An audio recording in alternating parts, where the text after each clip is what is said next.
मैं फिर गारंटी लेता हूं इस बात की, जब तक पुलिस अपने आप को नहीं सुधारेगी, चाहे कितना बड़ा आईजी आ जाए, कितना बड़ा अफसर आ जाए, समाज में कभी सुधार पैदा नहीं हो सकता। क्यों आपके पास हम शिकायत नहीं ले जाते?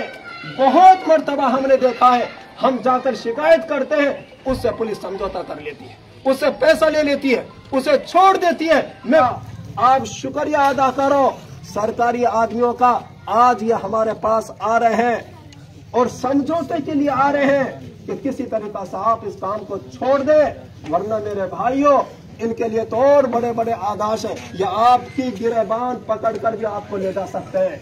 इन्हें हक है, लेकिन हम शुक्रिया करते हैं अपने तमाम अफसरान का जो हमें समझा भी रहे हैं और फिर भी हमारी बात समझ में नहीं आ रही। ये बहुत बड़ी हमारी कोताही है। अल्लाह तबारक व तआला हम सबको समझने की तौफीक नसीब फरमाए।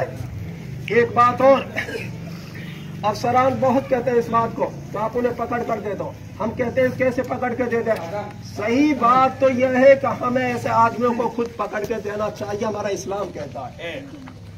लेकिन कोई पकड़ के देगा तो कहेंगे कि दलाली कर रहा है, वरना तो इमाम साहब के लिए हुक्म, मुफ्ती साहब के लिए हुक्म यह है, जो आदमी ओलेक्स कर रहा है उसको पकड़कर, भाई हाथ में ताकत है तो पकड़कर, यही तो है पहला दर्जा। वरना जबान से जाकर बताए कि रायाबका के अंदर, अगर रायाबका के अंदर इमाम साहब बताता है जाकर, मुफ्ती साहब बताता है जाकर, 4 महीना वाला बताता है कि रायाबका के अंदर फुला आदमी ओलेक्स कर रहा है, तो शरीयत के एतबार से गुनहगार नहीं होगा। आप उसको चाहे कुछ भी नाम दे दो, तो दलाल क्या हो, कुछ भी कहो, लेकिन शरीयत के एतबार से गुनहगार नहीं होगा। लेकिन मेरे भाइयों, मैं बहुत कड़वी कसीली बात कह रहा हूँ, थानेदार साहब के पास भी मेरी बात जाएगी, वीडियो पहुंचा देगी, अपना तो 1 घंटे में चली जाएगी, आईजी के पास भी जा सकती है, मुख्यमंत्री के पास भी जा सकती है। क्यों आपके पास हम शिकायत नहीं ले जाते?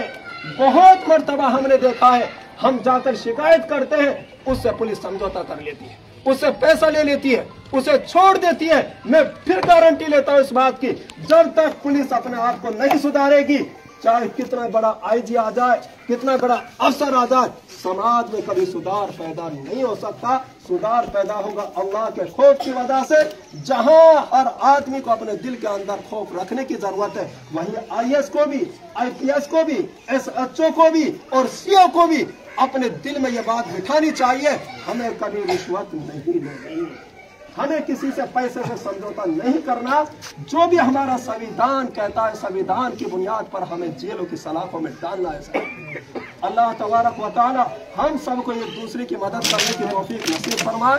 व आखिर दावाना अल्हम्दुलिल्लाह। भाई मुफ्ती रिजवान साहब ने अपनी धार्मिक स्तर से, अपनी तालीम की बुनियाद से, धर्म के एतबार से बात समझाई है और ये भी साफ बता दें, किसी मजहब, चाहे सिख मजहब हो, चाहे हिंदू मजहब हो, चाहे मुसलमान मजहब हो, चाहे बौद्ध हो, हर मजहब ने हराम की कमाई को हराम बताया, बुरी बात बताया। हमने हमारे बीच में एक पुलिस अफसर आज